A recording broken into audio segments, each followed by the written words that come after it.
सत श्री अकाल, स्वागत है गौरव शुक्ला। मैं हूं तुहाडे नाल इस बुलेटिन का आगाज करन जा रहे हैं। सब तो पहला गल किसानां दी ते केंद्र के नुमाइंदियां दी, बीजेपी के मंत्रियों की, बीजेपी के आगुआं दी।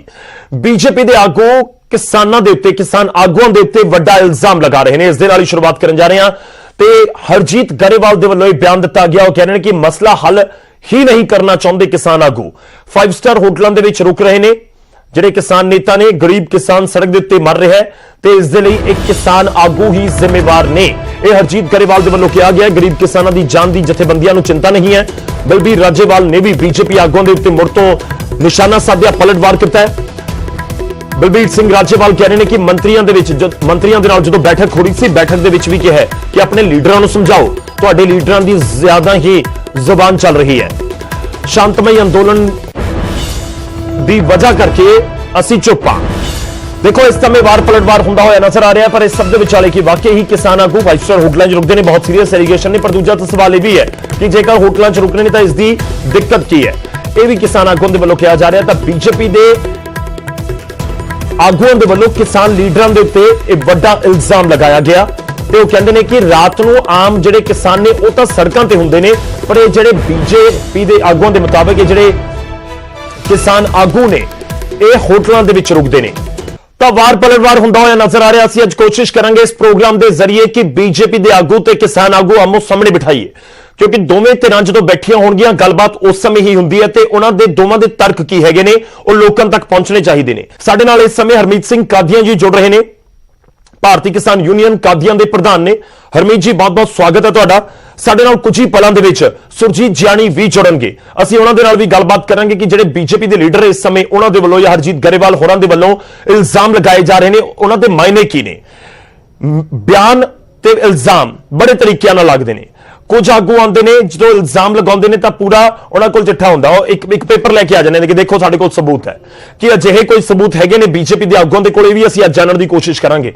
हरमीत जी स्वागत है तुहाडा। मेरा पहला सवाल, जिहड़े इल्जाम लगाए जा रहे हैं बीजेपी के आगुओं के वल्लों होटल वाले, कि जिहड़े किसान आगू ने वो खुद होटलों के विच रुकदे ने, आम किसान सड़कों ते ने। ਆਪਾਂ ਹੁਣ ਜਿੱਥੇ ਰਿਕਾਰਡਿੰਗ ਕਰ ਰਹੇ ਆ ਸਾਡਾ ਟੈਂਟ ਹੈ ਜੀ, ਇਹ ਇੱਥੇ ਜਦੋਂ ਮਰਜ਼ੀ ਆ ਕੇ ਰਹਿ ਸਕਦੇ ਆ। ਪੂਰੀ ਫੈਸਿਲਿਟੀ ਹੈਗੀ ਆ, ਗੱਦੇ ਹੈਗੇ, ਚਾਦਰ ਹੈਗੀ ਆ, ਸਾਰਾ ਰਜਾਈਆਂ ਹੈਗੀਆਂ ਨੇ। ਤੇ ਹੁਣ ਰਜਾਈਆਂ ਵੀ ਕਹਿਣਗੇ ਵੀ ਕਿਉਂ ਲੈਣੇ ਹੋ ਤੇ ਚਾਦਰਾਂ ਵੀ ਕਿਉਂ ਵਿਛਾਉਂਦੇ ਹੋ ਤੇ ਗੱਦੇ ਵੀ ਕਿਉਂ ਵਿਛਾਉਂਦੇ ਹੋ, ਇਹਦਾ ਜਵਾਬ ਤਾਂ ਅਸੀਂ ਦੇ ਨਹੀਂ ਸਕਦੇ। ਇਹਦਾ ਜਵਾਬ ਤਾਂ ਲੋਕੀ ਦੇਣਗੇ ਉਹਨਾਂ ਨੂੰ ਜਿਹੜੇ ਸਵਾਲ ਕਰਦੇ ਨੇ। ਇੱਥੇ ਹੀ ਸਾਡਾ ਰਾਸ਼ਨ ਬਣਦਾ, ਇੱਥੇ ਹੀ ਸਾਡੇ ਕੁਕਿੰਗ ਆ, ਸਾਰੇ ਅਰੇਂਜਮੈਂਟਸ ਹੈਗੇ ਆ, ਪੱਕੇ ਅਰੇਂਜਮੈਂਟ ਤੌਰ ਤੇ ਬੈਠੇ ਆ ਅਸੀਂ। ਤੇ ਇਹ ਆ ਕੇ ਮਰਜ਼ੀ ਦੇ ਸਕਦੇ। ਜਿਹੜੇ ਸਾਡੇ ਆਗੂ ਹੋਟਲ 'ਚ ਗਏ ਵੀ ਨੇ ਤੇ ਉਹ ਜੇ ਸੀਨੀਅਰ ਨਹੀਂ ਸਾਡੇ ਵੱਲੋਂ ਪਰਮਿਸ਼ਨ ਲੈ ਕੇ ਗਏ ਸੀ, ਕਿਉਂਕਿ 80 ਸਾਲ ਦੇ ਹੋ ਗਏ ਉਹ। ਜੇ ਉਹਨਾਂ ਨੂੰ ਇੱਥੇ ਰੱਖੀਏ, ਸਾਡੀ ਉਹ ਇੰਨੀਆਂ ਵਧੀਆ ਰੂਹਾਂ ਨੇ ਜਿਹੜੇ ਇਹ ਲੜਾਈ ਦੇ ਵਿੱਚ ਮੂਹਰੇ ਹੋ ਕੇ ਚੱਲਦੇ ਨੇ, ਤੇ ਉਹਨਾਂ ਨੂੰ ਜੇ ਅਸੀਂ ਹੋਟਲ 'ਚ ਕਮਰੇ 'ਚ ਰਹਿਣ ਵੀ ਦਿੰਨੇ ਵੀ ਆ ਪਰਮਿਸ਼ਨ, ਤਾਂ ਕੀ ਮਾੜੀ ਗੱਲ ਉਹਦੇ 'ਚ। ਇਹ ਆਪਣੇ 5 ਸਟਾਰ ਹੋਟਲ ਜਦੋਂ ਇਹ ਘੁੰਮਦੇ ਨੇ ਵੋਟਾਂ ਲੈ ਕੇ ਸਾਡੇ ਗਰੀਬ ਕਿਸਾਨਾਂ ਦੀਆਂ, ਉਹਨਾਂ ਦੀ ਆਵਾਜ਼ ਨਹੀਂ ਸੁਣਦੇ, ਫਿਰ ਇਹ ਕਿੱਥੇ ਹੁੰਦੀ ਆ ਉਸ ਵਕਤ। ਅੱਜ ਅਸੀਂ ਐਜੀਟੇਸ਼ਨ ਦੇ ਵਿੱਚ ਸਾਰੇ ਜਿਹੜੇ ਯੰਗਸਟਰ ਆ ਸਾਰੇ ਇਹਦੇ ਗਰਾਊਂਡ ਦੇ ਉੱਤੇ ਆ, ਰੋਡ ਦੇ ਉੱਤੇ ਸਾਡੇ ਟੈਂਟ ਲੱਗੇ ਹੋਏ ਆ, ਟਰਾਲੀਆਂ ਵੀ ਹੈਗੀਆਂ ਤੇ ਵਧੀਆ ਇੰਤਜ਼ਾਮ ਆ। ਇਹੀ ਨਹੀਂ ਕਹਿੰਦੇ ਕੋਈ ਮਾੜਾ ਇੰਤਜ਼ਾਮ ਆ, ਕੋਈ ਘਰ ਨਾਲੋਂ ਅਸੀਂ ਘੱਟ ਨਹੀਂ ਹੈਗੇ। ਸਾਡੀ ਤਾਂ ਮਗਰਲਾ ਪਿਛੋਕੜੀ ਇਹੋ ਜਿਹਾ, ਤਾਂ ਜੰਗਲਾਂ 'ਚ ਰਹਿ ਕੇ ਲੜਾਈਆਂ ਕਰਦੇ ਰਹੇ ਆ, ਤਾਂ ਫਿਰ ਟੈਂਟਾਂ ਦੇ ਵਿੱਚ ਵਧੀਆ ਤਰੀਕੇ ਨਾਲ ਬੈਠੇ ਆ। ਤੇ ਸਾਡੀ ਲੜਾਈ ਸ਼ਾਂਤਮਈ ਆ, ਸਿਰਫ ਸਾਡੇ ਲੋਕਾਂ ਨੂੰ ਪ੍ਰਵੋਕ ਕਰਨਾ ਚਾਹੁੰਦੇ ਨੇ। ਜਾਣ ਕੇ ਸ਼ਾਂਤਮਈ ਅੰਦੋਲਨ ਨੂੰ ਅੱਜ ਤੱਕ ਪ੍ਰਵੋਕ ਕਰਕੇ ਭੜਕਾ ਨਹੀਂ ਸਕੇ। ਵੱਡੇ ਲੈਵਲ ਦੇ ਉੱਤੇ ਬੈਠੇ ਹੁਣ ਕਾ ਇਹਨਾਂ ਨੂੰ ਪ੍ਰੋਬਲਮ ਆ ਰਹੀ ਆ। हरमीत जी साडे नाल सुरजीत जियाणी जी जुड़ चुके हैं। आप कोशिश करांगे कि दोवें एक दूजे तो जो कोई सवाल जानना चाहते हैं, जवाब देना चाहते हैं, जरूर देन। जियाणी साहब स्वागत है तुहाडा। देखो बहुत सीरियस एलीगेशंस लग जाते हैं तो उस तो बाद जवाब देना भी जरूरी होंदा है, सवाल पूछना भी जरूरी होंदा है। जिहड़े एलीगेशंस होटल वाले लगे ने कि 5 स्टार होटलों के विच रहिंदे ने किसान आगू, वो सिरे तो नकार रहे हैं। जियाणी साहब देखो जी, मैं तो ये गल कही नहीं। अगर देखो किन्ने कही है वो मैंने पता नहीं, मैंने इस गल का पता नहीं है। हमेशा तस्वीरां च नजर आउंदे ने, जिथे तुसीं मीटिंग दे लई जांदे हो उत्थे नजर आउंदे ने। तुसीं किनारा कर रहे हो एक वक्री गल है, पर वो तां कहंदे ने कि साडे कोल सबूत है, कहंदे साडे कोल सबूत है कि 10-10 हज़ार के कमरिਆਂ ਦੇ ਵਿੱਚ जाके रुकदे ने। ਉਹਦੇ ਪਰ गरेवाल साहब सबूत दे देंगे, पर कोई झूठ मार दे रहे हैं। मैं ना तक कही और ना मेरे को प्रूफ है। गरेवाल साहब को है तो कह देंगे, गरेवाल साहब प्रूफ दे देंगे। ठीक है, जब मैं यार देखा हुआ मेरे को प्रूफ हो तो मैं गल करा। गरेवाल साहब ने कहा है ਤਾਂ ਕਿਸੇ ਗਲਤ ਹੀ ਕਿਹਾ ਹੋਣਾ। ਮੈਂ ਇਹਦੇ ਵਾਸਤੇ ਕੀ ਕਹਿ ਸਕਦਾ। ਠੀਕ ਹੈ, ਤੁਸੀਂ ਉਹਨਾਂ ਦੇ ਬਿਆਨ ਤੋਂ ਬਿਲਕੁਲ ਕਿਨਾਰਾ ਕਰ ਰਹੇ ਹੋ। ਇੱਕ ਅਲੱਗ ਪੁਆਇੰਟ ਹੈ। ਚਲੋ ਮੈਂ ਅਗਲੇ ਪੁਆਇੰਟ ਦੇ ਉੱਤੇ ਆਵਾਂ, ਕਿਉਂਕਿ ਸਾਰੇ ਪੁਆਇੰਟਸ ਦੇ ਉੱਤੇ ਗੱਲਬਾਤ ਹੋਣੀ ਜ਼ਰੂਰੀ ਹੈ। ਤੁਸੀਂ ਕਹਿ ਰਹੇ ਸੀ, ਤੁਹਾਡਾ ਹੀ ਬਿਆਨ ਸੀ ਕਿ ਇੱਕ ਕਿਸਾਨ ਆਗੂ ਨਹੀਂ ਹੱਲ ਦੇਣ ਹੋਣਾ ਚਾਹੁੰਦੇ ਇਸ ਪੂਰੇ ਮੁੱਦੇ ਨੂੰ, ਸਿਆਸੀ ਮੁਫਾਦ ਭਾਲਦੇ ਨੇ ਵਿੱਚੋਂ। ਕਿਸ ਬਿਹਾਫ ਦੇ ਉੱਤੇ ਕਹਿ ਰਹੇ ਨੇ? ਕਾਦੀਆਂ ਸਾਹਿਬ ਸਾਡੇ ਨਾਲ ਨੇ, ਉਹ ਕਹਿੰਦੇ ਨੇ ਕਿ ਇੱਕ ਚੀਜ਼ ਦੱਸੋ ਸਾਡੇ ਵੱਲੋਂ ਜਿਹੜੀ ਪੋਲੀਟੀਕਲ ਇਸ਼ੂ ਦੇ ਉੱਤੇ ਅਸੀਂ ਕੀਤੀ ਹੋਵੇ ਜਾਂ ਪੋਲੀਟੀਕਲ ਉਸ ਨੂੰ ਬਣਾਇਆ ਹੋਵੇ। ਦੇਖੋ ਮੈਂ ਗੌਰਵ ਜੀ, ਮੈਂ ਨਾ 3 ਮਹੀਨੇ ਤੋਂ ਇਹਨਾਂ ਨਾਲ ਗੱਲ ਕਰ ਰਿਹਾ ਹਾਂ ਔਰ ਜਥੇਬੰਦੀਆਂ ਦੀ ਨੀਅਤ ਜਿਹੜੀ ਹੈ ਫੈਸਲਾ ਕਰਨ ਵਾਲੀ ਨਹੀਂ ਹੈ। ਔਰ ਜਿਹੜੀ ਮੈਂ ਗੱਲ ਕਹੀ ਸੀ ਕਿ ਬਈ ਕੋਈ ਲੀਡਰ 1 ਜਾਂ 2 ਲੀਡਰ ਹੋਣੇ ਚਾਹੀਦੇ ਹੈ, ਵੀ 40 ਜਥੇਬੰਦੀਆਂ ਹੈ, 40 ਜਥੇਬੰਦੀਆਂ ਦੇ ਅਲੱਗ-ਅਲੱਗ ਤਾਂ ਲੀਡਰ ਹੈ, ਪਰ 40 ਬੰਦਿਆਂ ਦੇ ਵਿੱਚ ਵੀ ਕੋਈ 1 ਲੀਡਰ 2 ਲੀਡਰ ਬੰਦੇ ਹੋਣ ਜਿਹੜੇ ਜਾ ਕੇ ਗੱਲ ਕਰ ਸਕਣ। ਅੱਛਾ, ਅਸੀਂ ਜਦੋਂ ਕੋਈ ਗੱਲ ਕਰਾਉਣੀ ਚਾਹੁੰਦੇ ਹਾਂ ਤਾਂ ਰਾਜੇਵਾਲ ਸਾਹਿਬ ਨਾਲ ਕਹੀਏ, ਉਹ ਕਹਿੰਦੇ ਡਾਕਟਰ ਸਾਹਿਬ ਨਾਲ ਕਰੋ, ਡਾਕਟਰ ਸਾਹਿਬ ਨਾਲ ਕਰੋ, ਕਹਿੰਦੇ ਬੂਟਾ ਸਾਹਿਬ ਨਾਲ ਕਰੋ, ਬੂਟਾ ਸਾਹਿਬ ਕਹਿੰਦੇ ਡੱਲੇਵਾਲ ਸਾਹਿਬ ਕਰੋ। ਉਹ ਦੇਖੋ ਇਹਨਾਂ ਨੂੰ ਅਗਰ ਚਿੰਤਾ ਹੈ ਲੋਕਾਂ ਨੂੰ ਝੂਠ ਮਾਰ ਕੇ ਕਿ ਵੀ ਤੁਹਾਡੀ ਜ਼ਮੀਨਾਂ ਚਲੀ ਜਾਊਗੀ, ਤੁਹਾਡੀ ਜ਼ਮੀਨਾਂ ਤੇ ਅਡਾਣੀ ਅਬਾਣੀ ਆ ਕੇ ਕਬਜ਼ੇ ਕਰ ਲੈਣਗੇ, ਲੋਨ ਲੈ ਲੈਣਗੇ, ਇਸ ਤਰ੍ਹਾਂ ਦੀ ਝੂਠ ਮਾਰ ਕੇ ਲੋਕਾਂ ਨੂੰ ਉੱਥੇ ਲਿਜਾ ਕੇ ਬਿਠਾ ਲੇ। ਇਹਨਾਂ ਦੀ ਜ਼ਿੰਮੇਵਾਰੀ ਨਹੀਂ ਹੈ ਕਿ ਲੋਕਾਂ ਨੂੰ ਅਸੀਂ ਫੈਸਲਾ ਕਰਵਾ ਕੇ ਵਾਪਸ ਭੇਜੀਏ। ਇਹ ਕਿਉਂ ਨਹੀਂ ਗੱਲ ਕਰਨਾ ਚਾਹੁੰਦੇ? ਇਹ ਕਦੇ ਆਗੂ ਹੋ ਕੇ ਗੱਲ ਕਰਦੇ ਨੇ, ਹਮੇਸ਼ਾ ਨਖਰੇ 'ਚ ਗੱਲ ਕਰਦੇ ਨੇ। ਸਾਨੂੰ ਸੱਦਾ ਪੱਤਰ ਆਵੇ, ਪੱਤਰ ਦੇ ਵਿੱਚ ਆ ਨੁਕਸ ਆ ਗਿਆ, ਜਿਵੇਂ ਕਿ ਸਰਕਾਰ ਦੇ ਉੱਤੇ ਹਰੇਕ ਚੀਜ਼ ਥੋਪ ਦੇਣਾ ਕੋਈ ਅੱਛੀ ਗੱਲ ਥੋੜੀ ਹੈ। ਜੀ ਹਰਮੀਤ ਜੀ, ਤੁਹਾਡੇ ਤੱਕ ਆਵਾਜ਼ ਪਹੁੰਚੀ ਹੋਏਗੀ। ਬਹੁਤ ਸੀਰੀਅਸ ਐਲੀਗੇਸ਼ਨ ਨੇ। ਤੁਸੀਂ ਸਰਕਾਰ ਨੂੰ ਕਹਿੰਦੇ ਹੋ ਕਿ ਨੀਅਤ ਸਾਫ਼ ਨਹੀਂ ਹੋ, ਅੱਜ ਤੁਹਾਨੂੰ ਕਹਿ ਰਹੇ ਨੇ ਕਿ ਤੁਸੀਂ ਝੂਠ ਬੋਲ ਕੇ ਲੋਕਾਂ ਨੂੰ ਗੁੰਮਰਾਹ ਕੀਤਾ, ਨੀਅਤ ਨਹੀਂ ਹੈ ਕਿਸਾਨ ਆਗੂਆਂ ਦੀ। ਇਹਨਾਂ ਦੀ ਨੀਅਤ ਤੇ ਨੀਤੀ ਦੋਨੇ ਹੀ ਗਲਤ ਨੇ ਜੀ। ਜੇ ਜਿੱਦਣ ਮੀਟਿੰਗ ਤੇ ਨਾ ਬੁਲਾਏ ਹੋਈਏ ਤਾਂ ਦੱਸਣ। ਹਰ ਵਾਰੀ ਜੋ ਮੀਟਿੰਗ ਬੁਲਾਈ ਆ, ਹਰ ਮੀਟਿੰਗ ਦੇ ਵਿੱਚ ਸਾਡਾ ਸੰਯੁਕਤ ਮੋਰਚਾ ਜਿਹੜਾ ਹੁਣ ਬਣਿਆ ਹੋਇਆ ਦਿੱਲੀ ਆ ਕੇ, ਉਹ ਇਹਨਾਂ ਦੀ ਮੀਟਿੰਗ ਦੇ ਵਿੱਚ ਜਾਂਦੇ ਆ। ਬਾਕੀ ਰਹੀ ਗੱਲ ਲੀਡਰਸ਼ਿਪ ਦੀ, ਲੀਡਰਸ਼ਿਪ 40 ਦੀ ਗੱਲ ਆ। ਦੂਜੀ ਮੀਟਿੰਗ ਦੇ ਵਿੱਚ ਕਲੀਅਰ ਹੋ ਗਿਆ ਸੀ ਵੀ 5 ਮੈਂਬਰੀ ਕਮੇਟੀ ਅਸੀਂ ਨਹੀਂ ਬਣਾਉਣੀ, ਅਸੀਂ 40 ਦੇ 40 ਆਵਾਂਗੇ, 40 ਦੇ 40 ਬੈਠ ਕੇ ਟੇਬਲ ਤੇ ਗੱਲ ਕਰਾਂਗੇ। ਇਹ ਸਾਡਾ ਇੱਕ ਫੈਸਲਾ ਵਾ।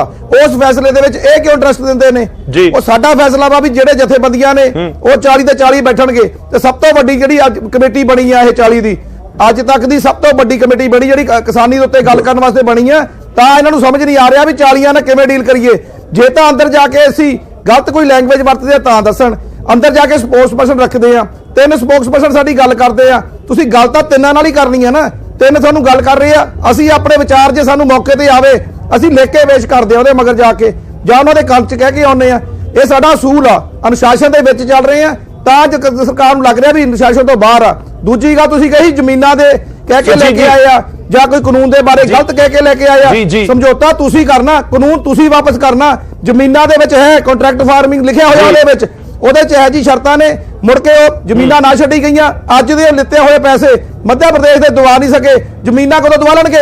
ਜੀਓ ਦਾ ਇੱਕ ਸਿਮ ਚੇਂਜ ਕਰਾਉਣਾ ਹੁੰਦਾ, ਇੱਕ ਚੇਂਜ ਕਰਾਉਣ ਦੀ ਦਿੱਤੀ ਆ, ਜਦੋਂ ਹੀ ਉਹਦੇ ਪ੍ਰੋਬਲਮ ਕ੍ਰੀਏਟ ਕਰਤੀ। ਜ਼ਮੀਨਾਂ ਦੇ ਕਦੋਂ ਹਿਸਾਬ ਕਿਤਾਬ ਹੋ ਜਾਣਗੇ? ਥੋੜੇ ਕਾਨੂੰਨ ਬਣਾਓ ਜਿਹੜੇ ਇੰਡਸਟਰੀਲਿਸਟ ਵੀ ਸੌਖੇ ਰਹਿਣ ਤੇ ਫਾਰਮਰ ਮੈਂ ਜ਼ਮੀਨਾਂ ਵਾਲੇ ਮੁੱਦੇ ਤੇ ਆਣਾ। ਜਿਆਣੀ ਸਾਹਿਬ ਮੈਂ ਜ਼ਮੀਨਾਂ ਵਾਲੇ ਮੁੱਦੇ ਤੇ ਆਉਂਗਾ। ਜਿਆਣੀ ਸਾਹਿਬ ਗੌਰਵ ਜੀ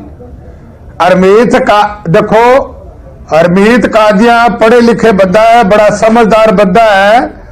ਇੱਕ ਗੱਲ ਪੁੱਛੋ, ਇਸ ਕਾਨੂੰਨ ਦੇ ਵਿੱਚ ਕਿਸੇ ਨੂੰ ਧੱਕੇ ਨਾਲ ਜ਼ਮੀਨ ਕੋਈ ਜ਼ਮੀਨ ਲਊਗਾ? ਧੱਕੇ ਨਾਲ ਕੋਈ ਐਗਰੀਮੈਂਟ ਕਰੂਗਾ? ਕੋਈ ਧੱਕੇ ਨਾਲ ਜ਼ਮੀਨ ਕਿਸੇ ਦੀ ਵਾਹ ਸਕਦਾ ਹੈ? ਆਹ ਪੁੱਛੋ ਇਹਨਾਂ ਨੂੰ, ਕੋਈ ਧੱਕੇ ਨਾਲ ਕੋਈ ਕੰਮ ਹੋ ਸਕਦਾ ਹੈ? ਉਹ ਕਹਿੰਦੇ ਨੇ ਕਿ ਇਸ ਕਾਨੂੰਨ ਦੇ ਵਿੱਚ ਕੋਈ ਧੱਕੇ ਨਾਲ ਤੁਹਾਡੀ ਜ਼ਮੀਨ ਲੈ ਸਕਦਾ ਹੈ, ਐਗਰੀਮੈਂਟ ਕੋਈ ਕਰ ਸਕਦਾ ਹੈ। ਜੇ ਕੋਈ ਐਗਰੀਮੈਂਟ ਕਰ ਲਿਆ ਉਸ ਤੋਂ ਬਾਅਦ ਜੇ ਧੱਕਾ ਹੋ ਗਿਆ ਫਿਰ ਵੀ ਉਹਨੂੰ ਵੀ ਧੱਕਾ ਕਿਹਾ ਜਾਂਦਾ ਜੀ। ਜੇ ਅੱਜ ਐਗਰੀਮੈਂਟ ਦੇ ਉੱਤੇ ਨਾ ਕਰੇ ਕੰਡਸਟਰੀ ਕਰ ਲੈਣੇ, ਉਹ ਤੋਂ ਬਾਅਦ ਹੋ ਗਿਆ। ਵਾਹ ਜੀ ਵਾਹ, ਜਾਨੀ ਸਾਹਿਬ ਕੋਲ ਤਾਂ ਖਿਲਵਾੜ ਕਰੀ ਜਾਂਦੇ ਹੋ। ਜਿਹੜੇ ਛੋਟੇ ਕਿਸਾਨ ਨੇ 4-4 5-5 ਕਿੱਲੇ ਵਾਲੇ, ਉਹ ਉਹਨਾਂ ਦਾ ਮੁਕਾਬਲਾ ਕਿਵੇਂ ਕਰ ਸਕਣਗੇ? ਰੂਲਿੰਗ ਦੇ ਵਿੱਚ ਐਸਡੀਐਮ ਤੱਕ ਡੀਸੀ ਤੱਕ ਤੁਸੀਂ ਪਾਵਰ ਰੱਖੀ ਆ ਵੀ ਕੋਈ ਵੀ ਝੱਜੜ ਪੈ ਗਿਆ ਪੇਮੈਂਟ ਦਾ ਉਹਨਾਂ ਨੂੰ ਉਹਦੇ ਵਿੱਚ ਆ।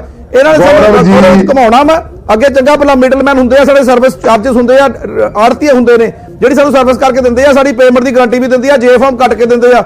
ਜੇ ਉਹਦੇ ਵਿੱਚ ਕੋਈ ਪ੍ਰੋਬਲਮ ਪੈ ਜਾਏ, ਜੇ ਫਾਰਮ ਵੀ ਬਹੁਤ ਵੱਡੀ ਗੱਲ ਆ। ਮੰਡੀ ਬੋਰਡ ਇੱਕ ਬਹੁਤ ਵੱਡਾ ਰੂਲ ਪਲੇ ਕਰਦਾ ਉਹਦੇ ਵਿੱਚ। ਮੁੜ ਕੇ ਉਸ ਤੋਂ ਬਾਅਦ ਕੋਟਾ ਸਾਡੇ ਨਾਲ ਨੇ, ਇੰਨੇ ਵੱਡੇ ਰੂਲਸ। APMC ਮੰਡੀ ਹੋਣ ਤੋਂ ਬਾਅਦ ਸਾਨੂੰ ਇੱਕ ਬਰਾਬਰ ਮੰਡੀ ਦੇਣ ਦੀ ਕੀ ਲੋੜ ਸੀ? ਉੱਥੇ ਗੌਰਵ ਜੀ ਨਿੱਕੇ ਨਿੱਕੇ ਰੂਲ ਦੇ ਉੱਤੇ ਬਹਿ ਚੁੱਕੇ ਆ। ਹੁਣ ਇਹ ਇਸ ਲੈਵਲ ਤੇ ਦੁਬਾਰਾ ਰਿਪੀਟੀਸ਼ਨ ਚਾਹੁੰਦੇ ਆ, ਰਿਵੀਜ਼ਨ ਕਰਨਾ ਚਾਹੁੰਦੇ ਆ। ਰਿਵੀਜ਼ਨ ਕਰਕੇ ਉਲਝਾਉਣ ਦੀ ਗੱਲ ਨਾ ਕਰੋ। ਇੱਕ ਲੈਵਲ ਤੇ ਗੱਲ ਜਾ ਚੁੱਕੀ ਆ ਵੀ ਜੇ ਕਾਨੂੰਨ ਵਾਪਸ ਲੈਣੇ ਆ ਤਾਂ ਨਹੀਂ। ਗੌਰਵ ਜੀ ਠੀਕ ਹੈ ਜਿਆਣੀ ਸਾਹਿਬ, ਇਹ ਤਾਂ ਇਹਨਾਂ ਨੇ ਦੱਸਣਾ ਵੀ ਇਸ ਤੋਂ ਬਾਅਦ ਕਿਵੇਂ। ਗੌਰਵ ਜੀ ਚਲੋ ਹਰਮੀਤ ਕਾਜੀ ਵਾਲੀ ਗੱਲ ਮੈਂ ਮੰਨ ਲਈ, ਸਾਹਿਬ ਦੀ ਆਵਾਜ਼ ਨਹੀਂ ਆ ਰਹੀ ਜੀ ਮੈਨੂੰ। ਮੈਂ ਮੰਨ ਲਈ। ਇਹ ਕਹਿੰਦੇ ਕਾਨੂੰਨ ਦੇ ਵਿੱਚ ਇਹ ਗੱਲਾਂ ਹੈ, ਜਦੋਂ ਇਹ ਗੱਲਾਂ ਦੀ ਸੋਧ ਕਰਾਉਂਦੇ ਨੇ ਤੇ ਸੋਧ ਹੋ ਜਾਂਦੀ, ਉਹਦੇ ਬਾਅਦ ਤਾਂ ਦਿੱਕਤ ਨਹੀਂ ਰਹਿੰਦੀ। ਜਿਆਣੀ ਸਾਹਿਬ ਕਹਿ ਰਹੇ ਨੇ ਕਿ ਜੇਕਰ ਤੁਹਾਨੂੰ ਕਿਸੇ ਚੀਜ਼ ਤੇ ਇਤਰਾਜ਼ ਹੈ ਤਾਂ ਉਹਦੇ ਵਿੱਚ ਸੋਧ ਹੋਗੀ, ਸੋਧ ਕਰਨ ਨੂੰ ਸਰਕਾਰ ਤਿਆਰ ਹੈ, ਤਾਂ ਫਿਰ ਉਹ ਗੱਲ ਖਤਮ ਹੋ ਜਾਣੀ ਸੀ। ਫਿਰ ਕਿਉਂ ਉਸ ਨੂੰ ਅੱਗੇ ਵਧਾਇਆ ਜਾ ਰਿਹਾ ਗੱਲ ਨੂੰ? ਫਿਰ ਕਿਉਂ ਕਾਨੂੰਨ ਰੱਦ ਕਰਨ ਵਾਲੀ ਇੱਕ ਮੰਗ ਦੇ ਉੱਤੇ ਕਿਸਾਨ ਵਜਿੱਦ ਨੇ? ਜਿਹੜੀ ਗੱਲ ਮੀਟਿੰਗ ਦੇ ਵਿੱਚ ਕਹਿ ਰਿਹਾ ਉਹੀ ਇਹ ਕਹਿ ਰਿਹਾ, ਇੱਕੋ ਲਾਈਨ ਇਹਨੇ ਫੜੀ ਹੋਈ ਆ। ਜਿਹੜਾ ਫਿਰ ਇਹੀ ਗੱਲ ਤੇ ਮੁਕਾਉਣੀ ਆ ਤਾਂ ਫੈਡਰਲ ਢਾਂਚੇ ਦੇ ਵਿੱਚ ਐਗਰੀਕਲਚਰ ਤੇ ਮਾਰਕੀਟਿੰਗ ਸਟੇਟ ਸਬਜੈਕਟ ਆ, ਇਹ ਓਵਰਰੂਲਡ ਕਰ ਰਿਹਾ ਉਹ ਸਬਜੈਕਟ ਨੂੰ। ਜਿਹੜੀ 1955 ਇੱਕ ਬੜਿਆ ਉਹਨਾਂ ਐਸੈਂਸ਼ੀਅਲ ਗੁੱਡਸ ਐਕਟ, ਉਹਨੂੰ ਉਦਾਂ ਹੀ ਰਹਿਣ ਦੇ। ਜੇ ਸਰਵਾਈਵ ਕਰ ਰਹੇ ਆ ਤਾਂ ਉਹਨੂੰ ਕਿਉਂ ਭੰਗ ਕਰ ਰਹੇ ਆ?